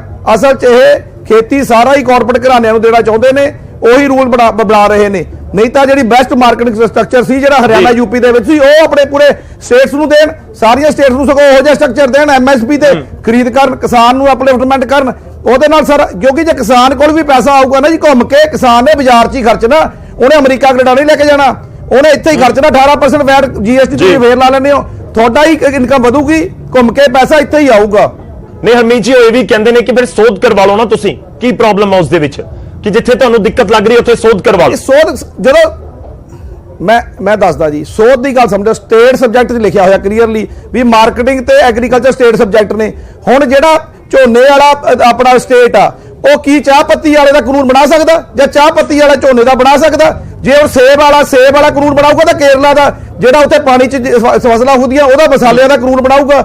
ਹਰ ਸਟੇਟ ਜਿਓਗ੍ਰਾਫਿਕਲੀ ਵੰਡਿਆ ਹੋਇਆ, ਤਾਂ ਹੀ ਇਹ ਸਟੇਟ ਸਬਜੈਕਟ ਸਟੇਟਸ ਨੂੰ ਦਿੱਤੇ ਸੀ ਵੀ ਉਹ ਆਪਣੀ ਸਟੇਟ ਦੇ ਹਿਸਾਬ ਨਾਲ ਫਸਲਾਂ ਦਾ ਮਾਰਕੀਟਿੰਗ ਤੇ ਉਹਦੀ ਐਗਰੀਕਲਚਰ ਸਟੇਟ ਕਰ ਸਕੂਗਾ। ਉਹਦੇ ਅਲੱਗ-ਅਲੱਗ ਸਟੇਟ ਦੇ ਵਿੱਚ ਅਲੱਗ-ਅਲੱਗ ਫਸਲਾਂ ਹੁੰਦੀਆਂ, ਸਾਰਾ ਜਿਓਗ੍ਰਾਫਿਕਲ ਇੱਕ ਨਹੀਂ ਹੈ ਇੰਡੀਆ ਦਾ, ਅਲੱਗ-ਅਲੱਗ ਤਰੀਕੇ ਨਾਲ ਹੈਗਾ, ਤਾਂ ਸਟੇਟ ਨੂੰ ਉਦਾਹਰਨ ਨੇ ਉਹ। ਠੀਕ ਹੈ ਜਿਆਣੀ ਸਾਹਿਬ ਫੈਡਰਲ ਢਾਂਚੇ ਦਾ ਜ਼ਿਕਰ ਕਰ ਰਹੇ ਨੇ ਉਹ ਕਿ ਗੌਰਵ ਜੀ ਜਿਹੜੇ ਹੈਗੇ ਨੇ ਜਾਂ ਜੋ ਵੀ ਅਧਿਕਾਰ ਨੇ ਤਾਂ ਸੂਬਿਆਂ ਦੇ ਸੀ, ਤੁਸੀਂ ਕਿਉਂ ਇਸ ਦੇ ਵਿੱਚ ਦਖਲਅੰਦਾਜ਼ੀ ਕੀਤੀ? ਗੌਰਵ ਜੀ ਮੇਰੀ ਗੱਲ ਸੁਣੋ। ਹਰਮੀਤ ਜੀ ਗੱਲ ਕਰ ਰਹੇ ਨੇ, ਇਹ ਮੀਟਿੰਗ 'ਚ ਬੈਠੇ ਸੀਗੇ ਔਰ ਜਦੋਂ ਤੋਮਰ ਸਾਹਿਬ ਨੇ ਗੱਲ ਕਹੀ ਵੀ ਔਰ ਕੋਈ ਪ੍ਰਪੋਜ਼ਲ ਹੈ ਤਾਂ ਤੁਸੀਂ ਦੇ ਦਿਓ, ਤਾਂ ਇਹਨਾਂ ਦੀ ਜ਼ਬਾਨ ਬੰਦ ਸੀ। ਉੱਥੇ ਕਹਿ ਦੇਣਾ ਵੀ ਸਟੇਜ ਵਾਈਜ਼ ਕਰ ਦਿਓ, ਸਟੇਟਾਂ ਦਾ ਨਾਂ ਲੈ ਲੈਣਾ ਸੀ ਇਹਨਾਂ ਨੇ। ਕਿਉਂ ਨਹੀਂ ਸਟੇਟਾਂ ਦਾ ਨਾਂ ਲਿਆ? ਉਦੋਂ ਕਹਿ ਦੇਣਾ ਸੀ ਪ੍ਰਪੋਜ਼ਲ ਦੇ ਵਿੱਚ ਵੀ ਤੁਸੀਂ ਸਟੇਟਾਂ ਦੇ ਵਿੱਚ ਕਰ ਦਿਓ। ਉੱਥੇ ਕਿਹਾ ਵੀ ਸਟੇਟ ਨਹੀਂ ਬੋਲੇ ਕਾਨੂੰਨ, ਇਹ ਸਾਫ਼ ਕੋਈ ਗੱਲ ਨਹੀਂ, ਕਾਨੂੰਨ ਵਾਪਸ ਲਿਓ, ਕਾਨੂੰਨ ਵਾਪਸ ਲਿਓ, ਹੋਰ ਕੋਈ ਗੱਲ ਨਹੀਂ ਬਣਾਉਣੇ ਹੈਗੇ ਆ। ਉਹ ਅਸੀਂ ਪੋਲੀਟੀਕਲ ਪਾਰਟੀ ਨਹੀਂ ਚੰਨੀ ਸਾਹਿਬ, ਅਸੀਂ ਕਿਸਾਨ ਆ, ਕਿਸਾਨ ਦੇ ਤੌਰ ਤੇ ਗੱਲ ਕਰੋ। ਤੁਹਾਡੀਆਂ ਸਟੇਟ ਦੇ ਵਿੱਚ ਵੱਧ ਰਾਜ ਆ, ਤੁਸੀਂ ਆਪਦੇ ਰੂਲਸ ਬਣਾ ਕੇ ਦੇ ਲਓ ਸਟੇਟ ਦੇ ਵਿੱਚ। ਦੇਖੋ ਗੱਲ ਹੈ, ਇਹ ਕਹਿੰਦੇ ਸਟੇਟ ਵਾਈਜ਼ ਭੋਜੇ। ਜਦੋਂ ਨਰਿੰਦਰ ਤੋਮਰ ਜੀ ਨੇ ਬੜੇ ਵਿਸਤਾਰ ਨਾਲ ਕਿਹਾ ਤੇ ਉਹਨਾਂ ਨੇ ਕਿਹਾ ਕਿ ਵੀ ਆਓ ਕੋਈ ਪ੍ਰਪੋਜ਼ਲ ਆਪਦੀ ਦੇ ਦਿਓ, ਤਾਂ ਸਟੇਟ ਦੀ ਪ੍ਰਪੋਜ਼ਲ ਦੇ ਦੇਣੀ ਚਾਹੀਦੀ, ਇਹਨਾਂ ਨੇ ਕਿਉਂ ਨਹੀਂ ਦਿੰਦੇ? ਇਸ ਗੱਲ ਤੇ ਤਾਂ ਸਾਰੀ ਬਹਿਸ ਹੋਈ ਸੀਗੀ, ਇਸ ਗੱਲ ਤੇ ਬਹਿਸ ਹੋਈ ਆ ਜੀ ਵੀ ਇਹ ਤੁਸੀਂ ਰਿਵੀਲ ਕਰੋ ਲਾਅ, ਜੇ ਕਿਸੇ ਬਣਾਉਣੇ ਹੋਣਗੇ ਸਟੇਟ ਸਬਜੈਕਟ ਆ, ਸਟੇਟ ਬਣਾਉਣਗੀਆਂ, ਵੀ ਤੁਸੀਂ ਓਵਰਰੂਲਡ ਕਰਕੇ ਕਿਉਂ ਬਣਾ ਰਹੇ ਹੋ? ਇਹ ਸਾਫ਼ ਗੱਲ ਹੋਈ ਆ ਉਧਰ। ਯਾਨੀ ਸਾਹਿਬ ਪੁਆਇੰਟਸ ਘਟਾ ਲੈਣ, ਜੇ ਝੂਠ ਬੋਲਦੇ ਆ ਮਿੰਟਸ ਵਿੱਚ ਰਿਕਾਰਡ ਹੁੰਦੇ ਆ, ਮਿੰਟਸ ਯਾਨੀ ਸਾਹਿਬ ਤਾਂ ਘਟਾ ਸਕਦੇ ਆ, ਸਰਕਾਰ ਆ ਇਹਨਾਂ ਦੀ ਮੀਟਿੰਗ ਦੇ ਵਿੱਚ ਕੋਈ ਘਟਾਏ ਹੋਣ। ਇਹਨਾਂ ਨੂੰ ਕਹੋ ਵੀ ਤੁਸੀਂ ਕੈਂਸਲ ਦੀ ਗੱਲ ਕਿਉਂ ਕਰਦੇ ਹੋ? ਉਹਦੇ ਵਿੱਚ ਹੀ ਸਟੇਟ ਸਬਜੈਕਟ ਪੈ ਜਾਊਗਾ, ਸਟੇਟਾਂ ਦਾ ਹੈ ਤਾਂ ਇਹਨਾਂ ਨੂੰ ਇੱਕੋ ਹੀ ਜਿੱਦ ਹੈ ਕਿ ਕਾਨੂੰਨ ਕੈਂਸਲ ਕਰੋ। ਇਹਨਾਂ ਨੂੰ ਕਾਨੂੰਨ ਨਾਲ ਕੀ ਲੈਣਾ? ਕਿਸਾਨ ਦੇ ਹਿੱਤ ਦੀ ਗੱਲ ਕਰਨੀ ਹੈ ਕਿ ਕਾਨੂੰਨ ਕੈਂਸਲ ਦੀ ਗੱਲ ਕਰਨੀ ਹੈ? ਇਹਨਾਂ ਨੂੰ ਪੁੱਛੋ, ਤੁਹਾਡੇ ਕੋਈ ਮੁੱਛ ਦਾ ਸਵਾਲ ਹੈ ਕਿ? ਹਰਮੀਤ ਜੀ ਕਿਸਾਨ ਦੇ ਹਿੱਤ ਦਾ ਸਵਾਲ ਹੈ ਤਾਂ ਕਾਨੂੰਨ ਦੀ ਯਾਨੀ ਸਾਹਿਬ ਕਿਸਾਨ ਦੇ ਹਿੱਤ ਚ ਕਾਨੂੰਨ ਕੈਂਸਲ ਦੀ ਹੈਗੇ ਆ, ਤਾਂ ਕਾਨੂੰਨ ਕੈਂਸਲ ਦੀ ਗੱਲ ਕਰਨੀ ਆ ਜੀ। ਨਹੀਂ, ਉਹ ਕਹਿ ਰਹੇ ਨੇ ਕਿ ਜਿਹੜੇ ਤੁਹਾਡੇ ਖਦਸ਼ੇ ਨੇ ਤੁਸੀਂ ਉਸ ਦੇ ਵਿੱਚ ਕਰਵਾ ਲਓ ਨਾ। ਤੁਹਾਨੂੰ ਫੈਡਰਲ ਢਾਂਚੇ ਵਾਲੀ ਲੱਗ ਰਿਹਾ ਕਿ ਖੇਤੀ ਸੂਬੇ ਦਾ ਸਬਜੈਕਟ ਹੈ, ਉਸ ਦੇ ਵਿੱਚ ਵੀ ਤੁਸੀਂ ਅਮੈਂਡਮੈਂਟ ਕਰਵਾ ਲਓ। ਉਹ ਕਾਨੂੰਨ ਰੱਦ ਕਰਨ ਦੇ ਉੱਤੇ ਸਵਾਲ ਕਰ ਰਹੇ ਨੇ ਹਰਮੀਤ ਜੀ। ਜਦ ਕਾਨੂੰਨ ਰੱਦ ਕਰਕੇ ਜਦ ਇਹਨਾਂ ਦੇ ਹੱਕ ਹੀ ਹੈ ਨਹੀਂ, ਐਗਰੀਕਲਚਰ ਮਾਰਕੀਟਿੰਗ ਦੇ ਵਿੱਚ ਅਸੀਂ ਕਣਕ ਉਗਾਉਂਦੇ ਆ, ਕਣਕ ਵੇਚਦੇ ਆ, ਐਗਰੀਕਲਚਰ ਕਰਦੇ ਆ, ਮਾਰਕੀਟਿੰਗ ਕਰਦੇ ਆ। ਅਸੀਂ ਕਿਹੜਾ ਟ੍ਰੇਡ ਕਰਨ ਜਾਂਦੇ ਆ? ਝੋਨਾ ਉਗਾਉਂਦੇ ਆ, ਝੋਨਾ ਵੇਚਦੇ ਆ। ਅਸੀਂ ਕਿਹੜਾ ਆਟਾ ਵੇਚਦੇ ਆ ਵੀ ਉਹਨੂੰ ਟ੍ਰੇਡ ਦੇ ਵਿੱਚ ਆਵੇ, ਜਾਂ ਚੌਲ ਵੇਚਦੇ ਆ? ਜੇ ਉਹ ਕਣਕ ਫਾਰਮਿੰਗ ਲਿਖਿਆ ਐਗਰੀਕਲਚਰ ਤੇ ਮਾਰਕੀਟਿੰਗ ਕਰਦੇ ਆ, ਅਸੀਂ ਟ੍ਰੇਡ ਨਹੀਂ ਕਰਦੇ। ਮੰਡੀ ਜਾਂਦੇ ਆ ਤੇ ਵੇਚਣ ਜਾਂਦੇ ਆ, ਤਾਂ ਉਹਨੂੰ ਫੈਡਰਲ ਢਾਂਚੇ ਵਿੱਚ ਸਾਫ਼ ਲਿਖਿਆ ਹੋਇਆ। ਤੁਸੀਂ ਸਟੇਟਸ ਨੂੰ ਅਧਿਕਾਰ ਕਰ ਦਿਓ, ਤੁਹਾਡੀਆਂ ਸਟੇਟਸ ਵੱਧ ਨੇ, ਉੱਥੇ ਰੂਲਸ ਬਣਾਉਣ, ਸੈਂਟਰ ਨਾ ਰੂਲ ਬਣਾਵੇ। ਇਹ ਸਾਡੀ ਮੰਗ ਆ। ਤਾਂ ਹੀ ਪੂਰੇ ਭਾਰਤ ਦੇ ਕਿਸਾਨ ਇਕੱਠੇ ਰਲ ਕੇ ਇੱਕ ਕਿਸਾਨ ਮੋਰਚਾ ਦੇ ਨਾਂ ਤੇ ਇਹਨਾਂ ਦੇ ਵਾਸਤੇ ਮੰਗ ਪੱਤਰ ਕਰਨ ਆਏ ਆ। ਇਹ ਪ੍ਰਵੋਕ ਵੀ ਨਾ ਕਰਨ ਕਿਸਾਨਾਂ ਨੂੰ, ਸ਼ਾਂਤਮਈ ਤੌਰ ਤੇ ਕਨਸਟੀਟਿਊਸ਼ਨ ਦੇ ਵਿੱਚ ਸਾਫ਼ ਲਿਖਿਆ ਹੋਇਆ ਵੀ ਸ਼ਾਂਤਮਈ ਧਰਨਾ ਹੋ ਸਕਦਾ। ਜਿਆਣੀ ਸਾਹਿਬ ਮੈਂ ਹਰਮੀਤ ਜੀ ਨੂੰ ਕਹਿਣਾ ਚਾਹਨਾ ਕਿ ਤੁਸੀਂ ਕਾਨੂੰਨ ਦੀ ਜਿੱਦ ਨੂੰ ਛੱਡ ਕੇ ਕਿਸਾਨਾਂ ਦੇ ਹਿੱਤ ਵਿੱਚ ਜੋ ਕਰਾਣਾ ਸਰਕਾਰ ਕਰਨ ਵਾਸਤੇ ਤਿਆਰ ਹੈ। ਪਰ ਇੱਕ ਗੱਲ ਮੈਂ ਦੱਸਣਾ ਚਾਹਨਾ, ਇਹ ਸ਼ਾਂਤੀਪੂਰਵਕ ਗੱਲ ਕਰਦੇ ਆ। ਜਿਹੜੇ ਸਾਡੇ ਘਰਾਂ ਅੱਗੇ ਧਰਨਾ ਲੱਗੇ ਨੇ ਉਹ ਕਿਸ ਤਰ੍ਹਾਂ ਦੀ ਭਾਸ਼ਾ ਵਰਤ ਰਹੇ ਨੇ? ਆਹ ਦੱਸੋ। ਜਿਹੜਾ ਟਰਾਲੀ ਗੋਹਾ ਭਰ ਕੇ ਘਰਾਂ ਦੇ ਅੱਗੇ ਸਿੱਟ ਰਹੇ ਨੇ ਉਹ ਕੌਣ ਨੇ? ਇਹ ਤੁਸੀਂ ਸ਼ਾਂਤੀਪੂਰਵਕ ਕਰ ਰਹੇ ਹੋ? ਸ਼ਾਂਤੀ ਦਾ ਪੂਰਵਕ ਅਸੀਂ ਬਣਾਏ ਹੋਇਆ। ਅਸੀਂ ਚੁੱਪ ਕਰਕੇ ਘਰਾਂ 'ਚ ਦੁੱਬ ਕੇ ਬੈਠੇ ਹਾਂ ਕਿ ਕੋਈ ਕਿਸੇ ਤਰ੍ਹਾਂ ਦਾ ਪੰਜਾਬ ਦਾ ਮਾਹੌਲ ਖਰਾਬ ਨਾ ਹੋਵੇ, ਪਰ ਇਹਨਾਂ ਦੇ ਵੱਲੇ ਤਾਂ ਕੋਈ ਕਸਰ ਨਹੀਂ ਹੈਗੀ। ਇਹ ਤਾਂ ਜੋ ਮਰਜ਼ੀ ਉਹ ਕਰ ਰਹੇ ਨੇ। ਇਹ ਤਾਂ ਪੱਥਰ ਮਾਰਨ ਤਾਂ ਹੀ ਸਾਡੇ ਦਰਦ ਨਾ ਹੋਵੇ, ਅਸੀਂ ਇਹਨਾਂ ਨੂੰ ਫੁੱਲ ਮਾਰਦੇ ਤਾਂ ਇਹਨਾਂ ਨੂੰ ਦਰਦ ਹੁੰਦੀ ਹੈ। ਦੱਸੋ, ਇਹਨਾਂ ਨੇ ਕੱਲ ਗੱਲ ਕਹੀ ਹੈ ਕਿ ਪੰਜਾਬ ਦੇ ਲੀਡਰ ਬਈ ਜਿਹੜੇ ਗਲਤ ਸ਼ਬਦ, ਕਿਹੜਾ ਸ਼ਬਦ ਗਲਤ ਵਰਤਿਆ ਦੱਸੋ? ਅਸੀਂ ਇਹ ਕਹਿੰਦੇ ਵੀ ਕਾਨੂੰਨ ਰੱਦ ਨਹੀਂ ਹੋ ਸਕਦਾ, ਬਾਕੀ ਜਿਹੜੀ ਚੀਜ਼ ਤੁਸੀਂ ਕਰਾ ਲਓ। ਔਰ ਅਸੀਂ ਕਿਸੇ ਨੂੰ ਮਾੜਾ ਸ਼ਬਦ ਬੋਲੇ? ਔਰ ਮੈਂ ਹਰਮੀਤ ਜੀ ਦੇ ਅੱਗੇ ਪ੍ਰਾਰਥਨਾ ਕਰਨਾ ਚਾਹੁੰਦਾ, ਇੱਕ ਰਿਕਵੈਸਟ ਕਰਨਾ ਚਾਹੁੰਦਾ। ਠੀਕ ਹੈ, ਫੈਸਲੇ ਹੋ ਜਾਣਗੇ, ਪਰ ਭਾਈਚਾਰਾ ਕਾਮਯਾਬ ਰਹਿਣਾ ਚਾਹੀਦਾ ਹੈ। ਜਿਸ ਤਰ੍ਹਾਂ ਅੱਜ ਜਿਹੜਾ ਦੇਸ਼ ਦੇ ਵਿੱਚ ਮਾਹੌਲ ਜਿਹੜਾ ਮੋਦੀ ਸਾਹਿਬ ਦੀ ਫੋਟੋ ਲਾ ਕੇ, ਮੂਰਤੀ ਲਾ ਕੇ, ਜਿਹੜੇ ਜੁੱਤੀਆਂ ਦਾ ਮਾਲਾ ਪਾ ਕੇ ਔਰ ਜਿਹੜੇ ਛਿੱਤਰਾਂ ਦੇ ਨਾਲ ਜਿਹੜਾ ਪ੍ਰਹਾਰ ਕਰ ਰਹੇ ਨੇ, ਤਾਂ ਇਹ ਨਹੀਂ ਹੈ ਕਿ ਮੋਦੀ ਨਾਲ ਨਫ਼ਰਤ। 135 ਕਰੋੜ ਲੋਕ ਹੈ ਦੇਸ਼ ਦੇ ਵਿੱਚ, ਘੱਟੋ ਘੱਟ 100 ਕਰੋੜ ਲੋਕਾਂ ਦੀ ਸਿਮਤੀ ਹੈ, ਪਿਆਰ ਹੈ। ਔਰ ਜਿਹੜੇ ਤੁਸੀਂ ਜਿਸ ਤਰ੍ਹਾਂ ਕਰ ਰਹੇ ਹੋ, ਲੋਕਾਂ ਦੇ ਦਿਲਾਂ ਦੇ ਪ੍ਰਤੀ ਤੁਹਾਡੇ ਨਫ਼ਰਤ ਹੋ ਰਹੀ ਹੈ। ਤੁਸੀਂ ਇਹ ਨਫ਼ਰਤ ਪੈਦਾ ਨਾ ਕਰੋ ਔਰ ਇਸ ਤਰ੍ਹਾਂ ਦੇ ਜਿਹੜੇ ਲੋਕ ਕਰਿਆ ਨੂੰ ਰੋਕੋ। ਸਿੱਖਾਂ ਦੇ ਪ੍ਰਤੀ ਨਫ਼ਰਤ ਪੂਰੇ ਹਿੰਦੁਸਤਾਨ ਦੇ ਵਿੱਚ ਇਸ ਤਰ੍ਹਾਂ ਦੀ ਹੋ ਜਾਏਗੀ। ਪਲੀਜ਼ ਮੇਰਾ ਰਿਕੁਐਸਟ ਹੈ ਤੁਹਾਡੇ ਅੱਗੇ, ਇਸ ਤਰ੍ਹਾਂ ਦਾ ਜਿਹੜਾ ਖਿਲਵਾੜ ਕਰ ਰਿਹਾ ਹੈ। ਜੀ ਹਰਮੀਤ ਜੀ, ਜਾਨੀ ਜੀ ਦੀ ਆਵਾਜ਼ ਆਈ ਤੁਹਾਡੇ ਤੱਕ? ਮੈਂ ਇਹਨਾਂ ਦੀ ਰਿਕੁਐਸਟ ਤਾਂ ਮੰਨ ਲਿਆ, ਪਰ ਇਹ ਨਹੀਂ ਦੇਖ ਰਹੇ ਵੀ ਇਹ ਘੱਟੋ ਘੱਟ 100 ਦਿਨ ਤੋਂ ਉੱਪਰ ਹੋ ਚੁੱਕੇ ਆ। ਤੁਸੀਂ ਕਦੇ ਗੱਲ ਕਰਨ ਤੇ ਆਏ ਹੋ? ਤੁਸੀਂ 3 ਕਾਨੂੰਨ ਅਮੈਂਡਮੈਂਟ ਕਰਾ ਲਓ, 3 ਮਿੰਟ ਕਰ ਲਓ। ਸਾਨੂੰ ਕਹਿੰਦੇ ਆ ਵੀ ਕਾਨੂੰਨ ਵਾਪਸ ਕਰਨ ਨੂੰ, ਤੁਸੀਂ ਵੀ ਇੱਕੋ ਲਾਟਰੀ ਲਾਉਂਦੇ ਹੋ। ਜਿਹੜਾ ਸ਼ਾਂਤਮਈ ਧਰਨਾ ਦਿੱਤਾ ਤੁਸੀਂ ਆਪ ਮੰਨਿਆ, ਸਰਕਾਰ ਨੇ ਮੰਨਿਆ ਵੀ ਸਭ ਤੋਂ ਵੱਧ ਸ਼ਾਂਤਮਈ ਆ। ਜਿਹੜਾ ਤੁਹਾਡਾ ਖਿਲਾਫ ਕਰ ਰਹੇ ਆ ਬੀਜੇਪੀ ਤਾਂ ਕਰ ਰਹੇ ਤੁਸੀਂ ਉੱਪਰ ਦੇ ਸਕੋ। ਤੁਹਾਡਾ ਸ਼ਾਂਤੀ ਸਾਰੀ ਫੇਲ ਹੋ ਗਈ ਜਦ ਤੱਕ ਇੱਥੇ ਦਿੱਲੀ ਆ ਕੇ ਖੜ ਕੇ। ਹਾਲੇ ਵੀ ਜਿਹੜੀ ਰਿਪੋਰਟ ਅੱਗੇ ਦੇ ਨਹੀਂ ਰਹੇ। ਪੰਜਾਬ ਨੂੰ ਕੁੱਟੀ ਜਾ ਰਹੇ, ਤੁਸੀਂ ਆਪਣੀ ਸਹੀ ਰਿਪੋਰਟ ਦਿਓ। ਜੋ ਵਿਰੋਧ ਤੁਹਾਡਾ ਵੱਧ ਰਿਹਾ, ਲੋਕਾਂ ਦਾ ਵਿਰੋਧ ਤੁਹਾਡੇ ਉਲਟ ਵੱਧ ਰਿਹਾ, ਵਿਰੋਧ ਕਿਸਾਨਾਂ ਉਲਟ ਨਹੀਂ ਵੱਧ ਰਿਹਾ। ਕਿਸਾਨਾਂ ਦੇ ਨਾਲ ਖੜੇ ਆ ਲੋਕ, ਤੁਹਾਡੇ ਨਾਲ ਸਾਰਾ ਵਿਰੋਧ ਵੱਧ ਰਿਹਾ। ਬਾਜ਼ਾਰ ਦਾ ਵਿਰੋਧ ਵੀ ਤੁਹਾਡੇ ਉਲਟ ਹੋ ਗਿਆ, ਜਿਹੜਾ ਤੁਹਾਡਾ ਆਪਣਾ ਵੋਟਰ ਸੀ ਉਹ ਵੀ ਤੁਹਾਡੇ ਉਲਟ ਹੋ ਗਿਆ। ਤੁਸੀਂ ਸਗੋਂ ਕਿਸਾਨਾਂ ਨਾਲ ਧੱਕਾ ਕਰਕੇ ਉਹਨਾਂ ਦੀ ਗੱਲ ਨਾ ਸੁਣ ਕੇ 40-45 ਦਿਨ ਹੋ ਗਏ ਇੱਥੇ ਬੈਠਿਆਂ ਨੂੰ, ਨਾ ਗੱਲ ਕਰਕੇ ਮੀਟਿੰਗਾਂ ਅੱਗੇ ਕਰੀ ਜਾਂਦੇ ਹੋ, ਗੱਲ ਤੇ ਆ ਨਹੀਂ ਰਹੇ।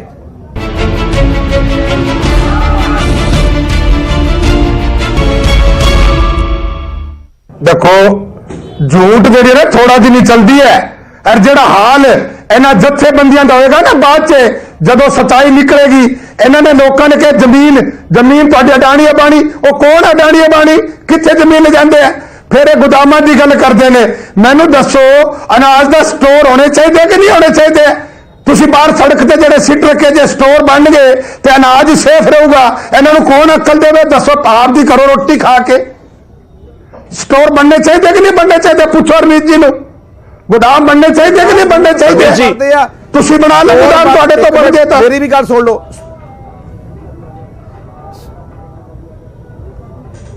ਅਸੀਂ ਵੀ ਬਣਾ ਲਾਂਗੇ ਸਟੋਰ, ਜੇ ਸਾਨੂੰ ਤੇ ਕਾਬਲ ਕਰੋਗੇ ਤਾਂ ਹੀ ਹੈ ਨਾ। ਸਾਨੂੰ ਤਾਂ ਕਰਜ਼ੇ ਦੇ ਵਿੱਚ ਡੁਬੋ ਕੇ ਆਪਣੀ ਪਾਲਿਸੀਆਂ ਲਾ ਕੇ ਥੱਲੇ ਸਿੱਟਦੇ ਪਏ ਹੋ। ਅਸੀਂ ਵੀ ਪਾਲਿਸੀਆਂ ਪਏ ਆ। ਸਮਾਲ ਸਕੇਲ ਤੁਸੀਂ ਬਣਾ ਸਕਦੇ ਹੋ ਕਿ ਵਪਾਰੀ ਮਿਡਲਮੈਨ ਸਾਰੇ ਉਹ ਚ ਕੰਮ ਕਰਨ, ਕਿਉਂ ਵੱਡੇ ਘਰਾਣੇ ਆ ਕੇ ਕਰਨ ਕੰਮ? ਜੇ ਸਾਡੀ ਫਸਲਾਂ ਗਾ ਕੇ ਦਿੱਤੀਆਂ, ਜ਼ਮੀਨਾਂ ਪੱਧਰ ਕਰਕੇ ਦਿੱਤੀਆਂ, ਤੁਸੀਂ ਆਪ ਕਿਸਾਨ ਹੋ, ਦੱਸ ਦਿਓ ਇਹ ਗੱਲ। ਸਾਨੂੰ ਉਹ ਪਾਲਿਸੀ ਦੀ ਹੈ ਨਹੀਂ, ਨਵਾਂ ਰਿਫਾਰਮਸ ਹੋਣਾ ਚਾਹੀਦਾ, ਪਰ ਇਹੋ ਜਿਹਾ ਨਹੀਂ ਹੋਣਾ ਚਾਹੀਦਾ ਵੀ ਇੱਕੋ ਘਰਾਣਿਆਂ ਨੂੰ ਉੱਪਰ 15-16 ਫੈਮਿਲੀਜ਼ ਨੂੰ ਕਰ ਦਿਓ ਤੁਸੀਂ ਸਾਰਾ ਕੁਝ। ਜਾਨੀ ਸਾਹਿਬ ਜੇਕਰ ਆਵਾਜ਼ ਪਹੁੰਚ ਰਹੀ ਹੋਵੇ ਤੁਹਾਡੇ ਤੱਕ, ਹਰਮੀਤ ਜੀ ਕਹਿ ਰਹੇ ਨੇ ਕਿ ਸਾਨੂੰ ਬਣਾ ਦਿਓ, ਅਸੀਂ ਖੁਦ ਸਟੋਰ ਬਣਾ ਲਾਂਗੇ, ਅਸੀਂ ਖੁਦ ਗੋਦਾਮ ਬਣਾ ਲਾਂਗੇ।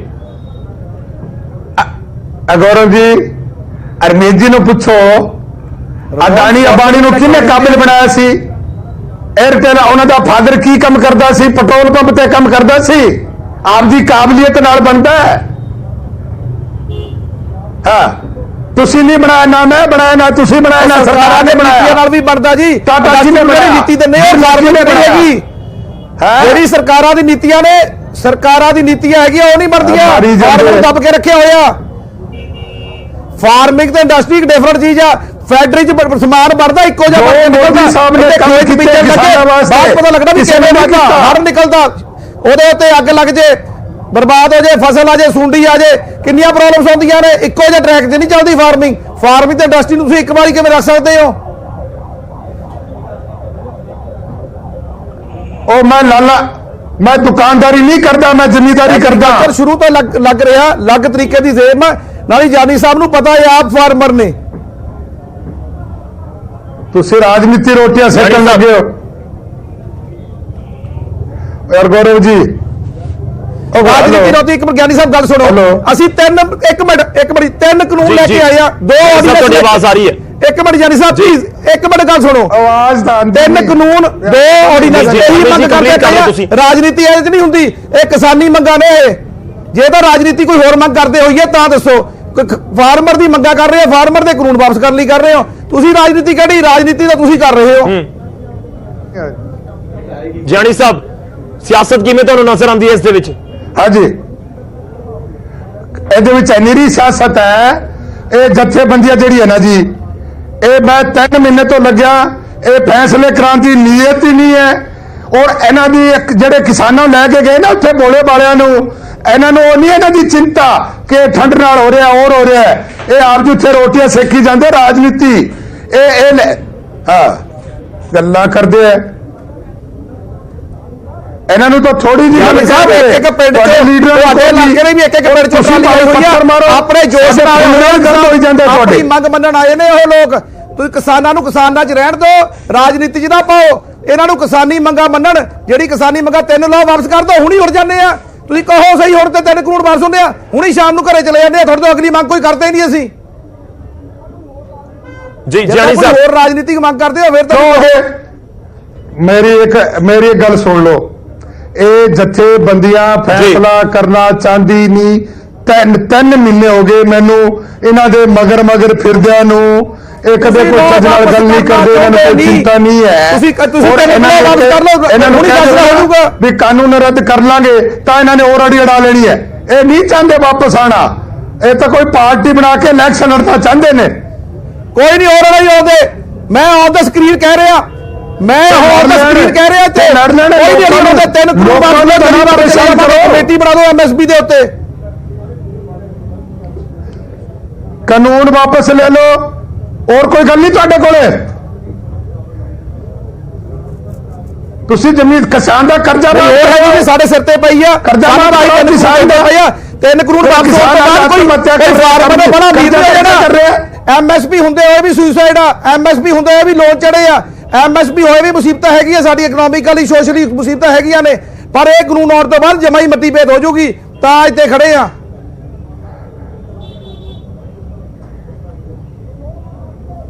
ਕੋਈ ਹੋਰ ਮੰਗ ਕਿਹੜੀ ਰਾਜਨੀਤੀ ਵਾਪਸ ਕਰ ਦੋ, ਘਰੇ ਜਾਂਦੇ। ਜਾਨੀ ਜੀ ਤੁਸੀਂ ਕਹਿ ਰਹੇ ਹੋ ਕਿ ਪੋਲੀਟੀਕਲ ਸਿਆਸਤ ਹੋ ਰਹੀ ਹੈ। ਨਹੀਂ ਹਰਮੀਤ ਜੀ ਕਹਿ ਰਹੇ ਨੇ ਕਿ ਤੁਸੀਂ ਕਾਨੂੰਨ ਵਾਪਸ ਕਰ ਲਓ, ਅਸੀਂ ਸ਼ਾਮ ਨੂੰ ਮੁੜ ਜਾਣਾ ਘਰ ਵਾਪਸ। ਕਿਉਂ ਕਰ ਲਈਏ? ਅਸੀਂ ਕੋਈ ਠੱਗੀ ਮਾਰੀ ਹੈ? ਅਸੀਂ ਕਹੇ ਕਾਨੂੰਨ ਵਾਪਸ ਨਹੀਂ ਹੋ ਸਕਦੇ। और बोलो नहीं होते कानून।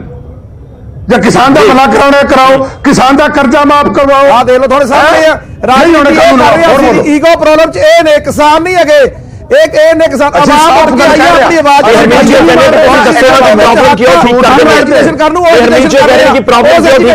नाम दे रहे थे, ਹੁਣ ਆ ਕੇ ਰਾਜਨੀਤੀ ਦੇ ਰਹੇ ਸੀ, ਆਪਣੀ ਰਾਜਨੀਤੀ ਕਰ ਰਹੇ ਨੇ। ਨਹੀਂ ਹਰਮੀਤ ਜੀ ਉਹ ਵੀ ਕਹਿ ਰਹੇ ਕਿ ਦੱਸੋ ਨਾ ਕਿਸਾਨਾਂ ਦੇ ਹਿੱਤ ਦੇ ਲਈ ਕੀ ਕੀਤਾ ਜਾ ਸਕਦਾ। ਤੁਸੀਂ ਉਹ ਬੋਲੋ, ਕਰੇਗੀ ਸਰਕਾਰ। ਕਾਨੂੰਨ ਨਹੀਂ ਵਾਪਸ ਕਰਜ਼ਾ ਮਾਫ ਕਰੋ। गौरव जी 3 कानून वापस ले लो, दोबारा रिफॉर्म्स बना लो। इन्होंने को किसान अज कर्जे नाल मरिया पिया, कर्जे दा हक बचा करदा है, सरकार नूं कहो कर्जा माफ करे। नहीं जियाणी साहब पंजाब का ही 90,000 करोड़ के करीब कर्जा है, केंद्र की सरकार कर सकती है, इन्ना बड़ा तुसीं दावा कर रहे हो। कानून ते तां आउंदे नहीं पए, कर्जा तुसीं अगे किहड़ा देता। तीन